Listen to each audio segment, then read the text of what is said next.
سپاس به بیننده بسیار هم عزتمند و ارجمند تلویزیون فرهنگی سفینه که توجه به برنامه‌های ما دارند. خب دوستان خوب و نازنین، درود تازه میگویم به همه شما. نشر نوبتی برنامه زمزمه مهر است مهمان خوانندگان شما و گمان میکنم آگاه هستید که در برنامه تازه دوستان گرامی قدر از این دسترایی است از جانب هنرمندان و خیلی خرسند هستیم که با تهیه برنامه همون در خاندان شما مهمان هستیم و تشکر میگویم برای مهمانداری خصوص تاجیکانه.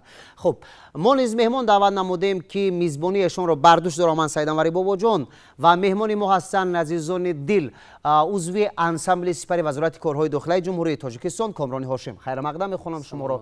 اهل رامشگران شما رو نیز تشکر میگم برای دعوت ما رو پذیرفتن و با یک اطمینان کامل گفته میتوانیم که با پیشنهاد ترانه ها تابع بیننده عزیز رو تابع شنونده های ژانر فلک را شاد میگردونیم. خب امکان دارد که سلام و پیام خویش را به مخلصان، هموطنان و همدیران ارجمند برسانید. سلام خود را به کل مردم تاجیکستان میرسانم. خب سپاس. کامران جان، گمان میکنم که آغاز برنامه را با پیشنهاد یک ترانه شروع کنیم. هم برای ما ذوق میبخشد و هم برای تماشاگر و البته دل نمیکند از سفینه ما. خواهش میکنم. مرحمت.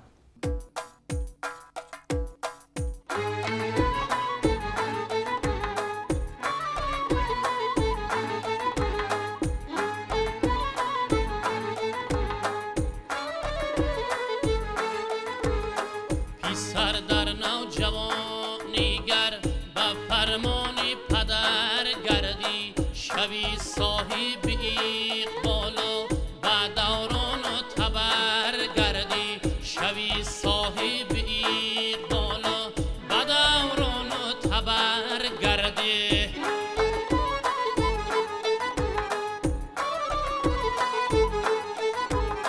ترا در طفلی مادر با پدر بس پرورش کرده دیلش را گر بیرن جانی چو نخلی به ثمر گردی دیلش را گر بیرن جانی چو نخلی به ثمر گردی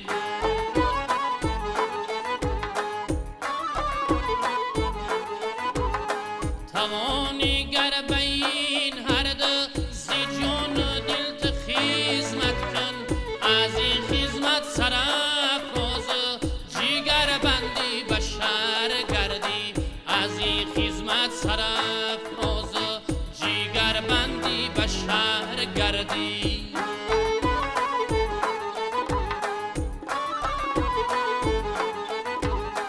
فشا علم و ادب را از معلم بیشتر آموز کی از علم و ادب جانم بیاران تاج سر گردی کی از علم و ادب جانم بیاران تاج سر گردی کی از علم و ادب جانم بیاران تاج سر گردی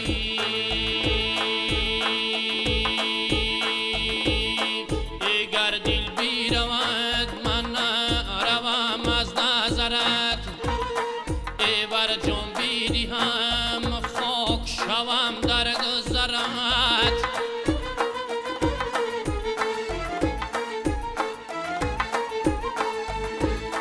ای چون گر شوم برا ستانت آیمی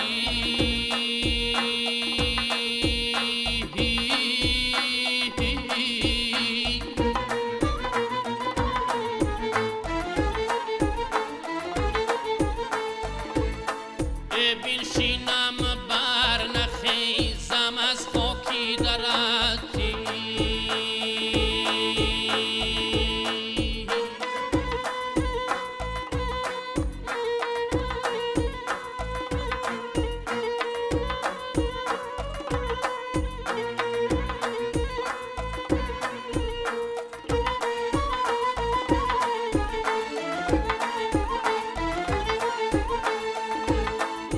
دنیا را به خود وفا ندیدیم گذشت به انگشتی پشیمانی گزیدیم گذشته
ماند جاویدی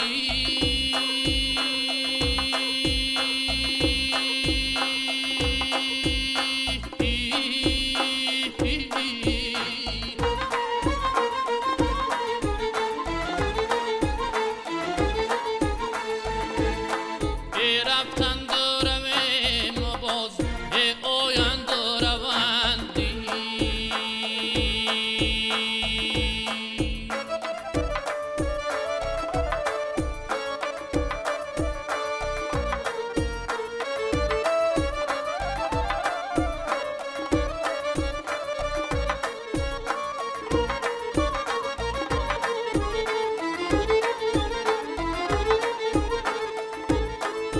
دنیا چه نگار دل پیسنده است مدام بر عاشق خود جفا پیسنده است مدام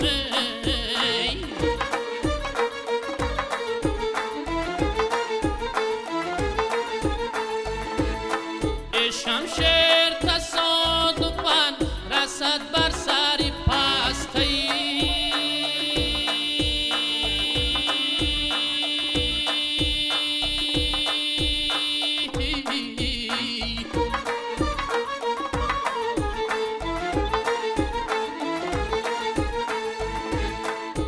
آن بر سر مرد سر بلند است مدام آن بر سر مرد سر بلند است مدام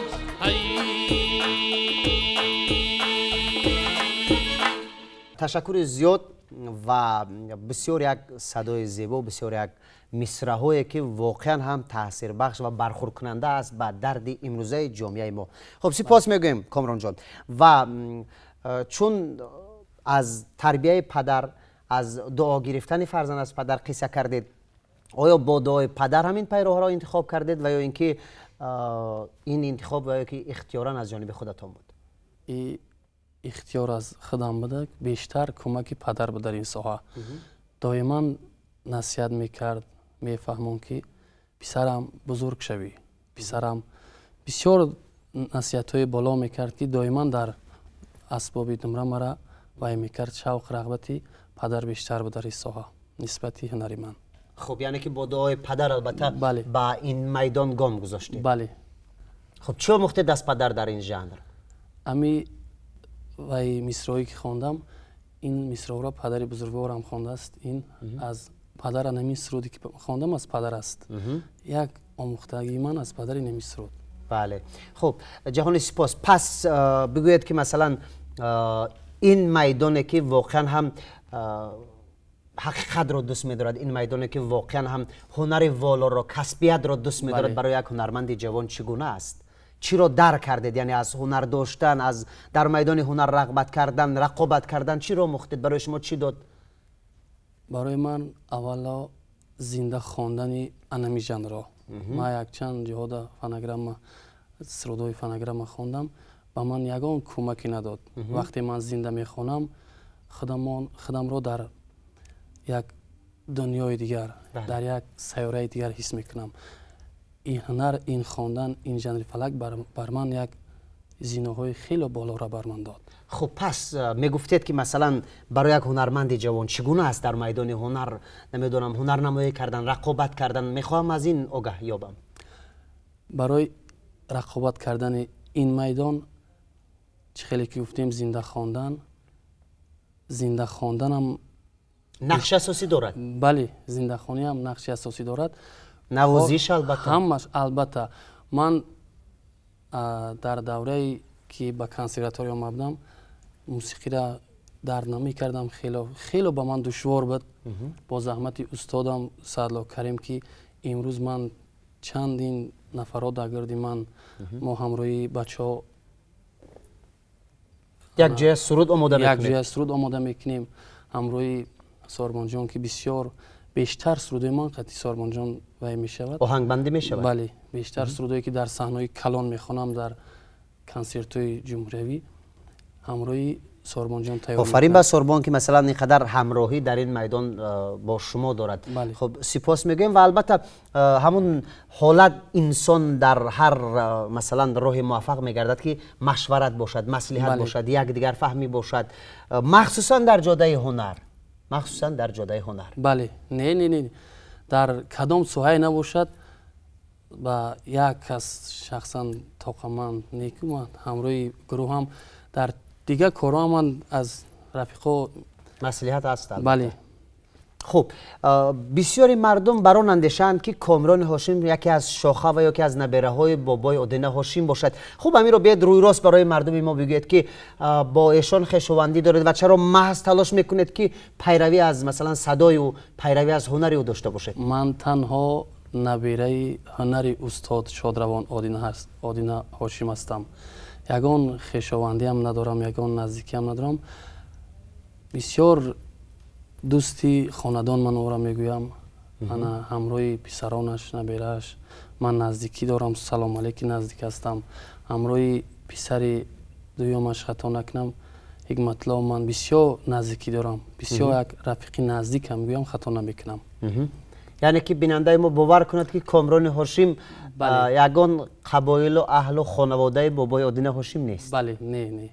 پس چرا انتخاب کردید جاده بابای آدینه هاشم را؟ پیروی کردید به صدای او؟ استاد آدینه هاشم تا امروز فکر میکنم یگان شعری بی صاحب نخوانده است، یگان آهنگ بی صاحب را زمزمه نکرده است. بسیار یک هنرمند ناتکرار. وقتی من در خاندان بسیار پدر اینا گوش میکرد، ای خوردی من این مکتب رو نظم میدیدم. در خاندان من از خوردی تا امروز آواز آدینه هاشم است، صدای آدینه هاشم است. ایمو خوردی مهر در دل من. همین مکتب شما رو آورد به دنیای هنر. بله. سپاس. پس بیاید نباشد منتظر نمیکنیم بیننده عزیز را، چون برنامه زنده سرایی است، ترانه های نو باید باشد. خواهش میکنیم که همراه دسته هنری باز یک ترانه دیگر پیشنهاد کنید. بله. عرض سپاس. خواهش میکنیم.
وقتی آن شیرین قلم در خشک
سپاس برای سرودن ترانه و گفتید که مثلا پیروی از هنر بابای اودینو هاشمی میکنم و حتی گفتید که مثلا بابای اودینو هاشمی یگان ترانه بی صاحب، یگان آهنگ مثلا بی صاحب نسرایده است. خب شما چی نیت و تصمیم دارید در انتخاب مثلا آهنگ، در انتخاب سرود همچون یک هنرمند جوان اگر آینده خشات رو اخشام بخواهید؟ من فکر میکنم که چند سرود و چند غزل ثبت کردم، خطا نکردم. انا با مانند استاد شادروان اودینو هاشم غزل از حافظ، از بیدیل، از هلالی با مثل استاد شادروان اودینو هاشم چه خیلی که استاد خطا نکرده است. و فکرم من خطا نکردم، یگان غزل بی صاحب رو ثبت نکردم. در آینده بسیار نقشای خوبی دارم که با بیشتر غزل‌ها از بزرگان ملت ثبت کنم در لنته آواز تا سامیان من از من خوشحال گردند. خب از معاصران از کی میسراید آشکار میتوانید حرف زنید؟ بله، یک روز از انسامبل برآمدیم همراه امید جان، یک چند مصرعی از شاعر خیلی بزرگ، شاعر دانا از نهانی، یک چند مصرعی انا از کتاب نهانی را همراه امید جان یک آهنگبندی کردیم. سپاسی به پایان. و شما همچون هنرمند چگونه تصور میکنید ابرازهای وطنداری، عشق، محبت، احترام مادر پدر، حق و همسایه، یار و برادر را در تصویر هنرهاتون، در مثلا پیشنهاد آهنگ و ترانه هایتون؟ من که همسال استقلالیت هستم، در سرودام از سرودای وطن دوستی گفتین، بیشتر یک چند سرودی وطن خواندم. وقتی سرودای وطن را میخوانم خودم را بسیار من خوشحال احساس میکنم. بله، خوشحال احساس میکنم، چون که امروز یک فضای تنجی امانی در من بیان میکنم. دیگر از این دیگر چیزی گفتن نمیتوانم. از حسیاتی بلند، از خرسندی بلند که امروز در یک وطنی خیلی هم بزرگ ما عمر به سر میبریم. هنرمندی که برای خود، برای مخلصانش، برای شنونده هایش، برای عموما هموطنان فعالیت میکند، کار میکند، دوست میدارد هنرش را و به باوری گفته میتونم که ماندگارش کارش ماندگار است، زیرا که تنها از روی صدق، تنها از روی حقیقت گام گذاشتن در هر یک جاده انسان را به قله مراد برده میرساند. و ما سپاس میگوییم. خب ما با همراهی بیننده های بسیار مرجان بازم منتظریم که کامران هاشم برای ما یک ترانه دیگر بسراید و باور داریم که این ترانه باز با یک نمیدونم اوجی بلند شد، با یک نمیدونم آهنگ دیگر آماده شده است. میگونم بله. خب پس منتظریم ما که بسراید. از بزمی فلک صدق صفا میماند، اندر دل ما مهر وفا میماند.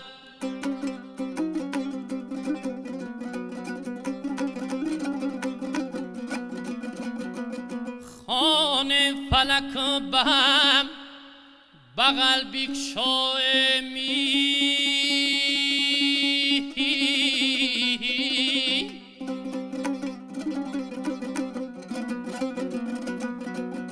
تا سال دیگر زیما کیا میماند.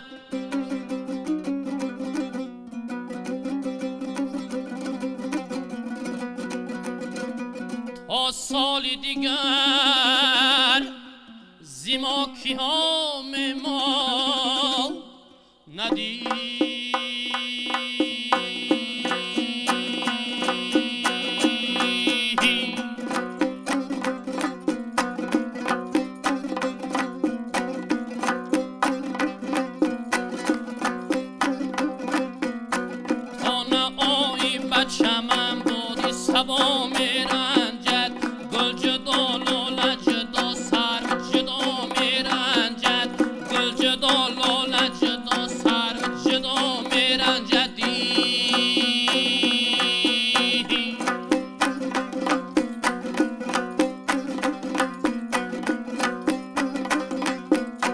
من شنیدم بلبت خالی سیاه داری، من شنیدم بلبت خالی سیاه داری، نرسید بلبت خالی سیاه میرنجد، نرسید بلبت خالی سیاه میرنجدی.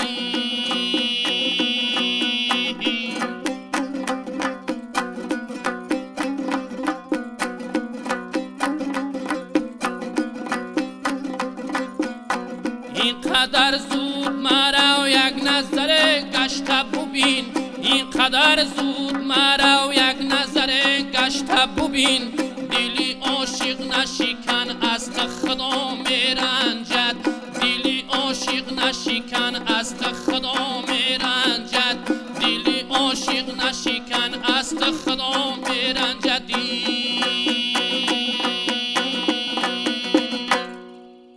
تشکر زیاد سپاس میگم و در آغاز محفل گفته بودیم که کامران عضو انسمبل سپری وزارت کارهای داخلی جمهوری تاجیکستان است. خب یک کمک برای بیننده عزیز ما از روند کاریتان از فعالیت کاریتان حرف زنید که خب بند چی کار هستید و دسته هنری با نفوذ انسمبل سپر با شما چگونه مناسبت دارند، با شما چگونه همگرایی دارند در آماده کردن ترانه ها، در پیشنهاد نمیدونم سرودها، در انتخاب موضوع ها؟ در انسمبل سپر خیلی که در یک سرید سرخون میشنین در خاندان همراه فرزندای پدر ما در انسمبل هر روز انمی خیل هستیم، بسیار با همدیگر دوست هستیم، نزدیک هستیم.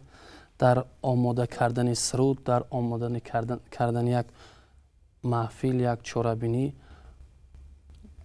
همه با دستگیری یکدیگر چاره‌بینی به سربلندی میزگرانیم. یگان سپارشا میشود از طرف وزارت.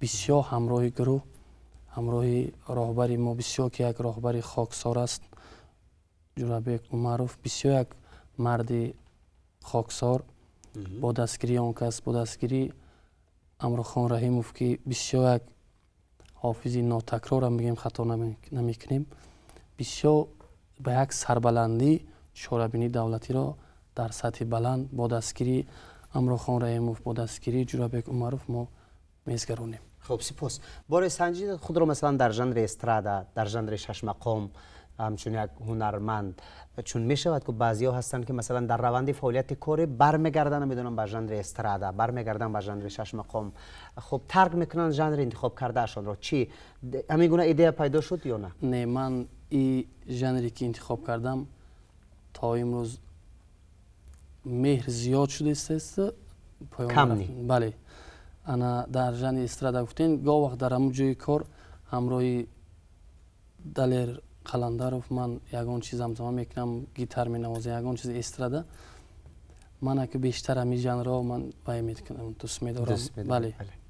خب سنجیده ام، ولی باور دارم که تا این درجه موفق نشدید. نه این بسیار یک ژانری خیال میکنم که ژانری مشکل ترین ژانری فلک است. بله و اگر از اودش برای بسیار آسان است. بله. خب بسیار سپاس. و البته هر یکی ما چی رامشگر هستیم، چی روزنامه نگار هستیم، چی دهقان هستیم، چی آوازخوان هستیم، البته در دل یک مهر است، یک محبت است به خاطر اونه که به پیش میرویم در کارمون. یعنی که فلانی و فلانی و فلانی ما را به نکی بگوید که واقعا هم توانست در جدا انتخاب کردهش موفق شود. و چی تدبیرها هست، چی مثلا ایده های نو است به خاطر مثلا باز به گام های پیش، باز به گام های استوار به قله های مراد رسیدنتان؟ یک چند غزل از هلالی نوشتم، الکی جابجا کردم، با یک به نزدیکی یک غزلیات خوب کردم. من الکی به سامیان پیشنهاد کردم، به نزدیکی با یک چند غزل از هلالی بزرگ گرفتم، انشالله رحمان که پیشنهاد شنونده میگردد. بسیار غزلای پرمضمون، غزلای بالا، یک ایده بسیار خوب است که خب یعنی تصمیم ها رنگ و برنگ است. بله. خب سپاس میگویم برای یک صحبت خوب. شاید از بعضی چیزهای شما میگفتید ما آگاه نباشیم، شاید بیننده ما همه چیز رو برای خود نگرفته باشد هم، ولی گمان میکنم یک توانستیم که افشا کنیم از بعضی چیزها. خب با شما تشکر میگم برای اونه که در برنامه ما اشتراک کردید. البته با نمون توانایی شما، این از توانایی شما درک میدهد که خوب اومده زنده سرایدید برای بیننده های ما، خوشحال کردید ما و بیننده رو، که این واقعا هم یک کار خیر و ثواب است. و با شما نیز تشکر اهل رامشگران بار دیگر به خاطر همراهی کردن.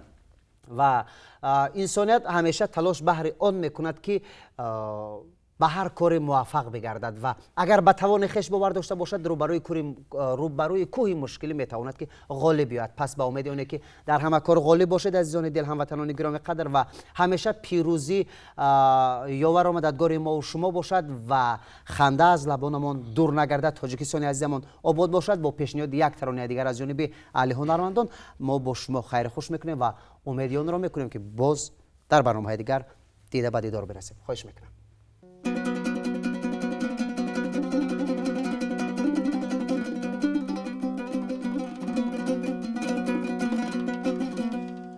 این خلقی خدا داده دارد چی عجب سرور،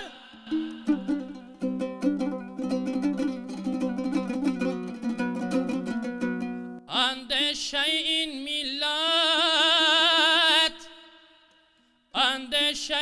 ملت یک عمر بسر دارد.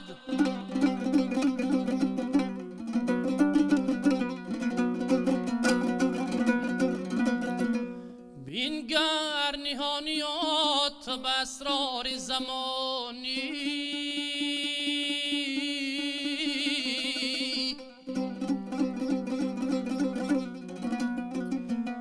صد رازی دیگر دارد سیریت اثر دارد.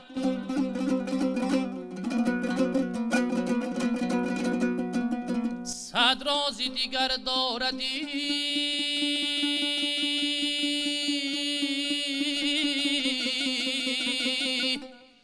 سیریت اثر داردی.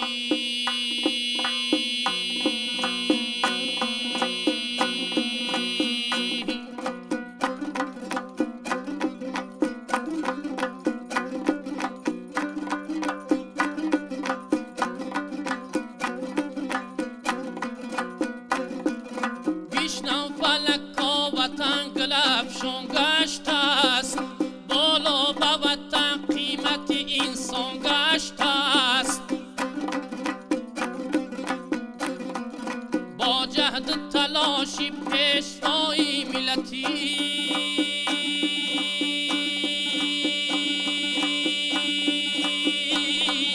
مانندی بهشت تاجیکستان گشت است، مانندی بهشت تاجیکستان گشت است.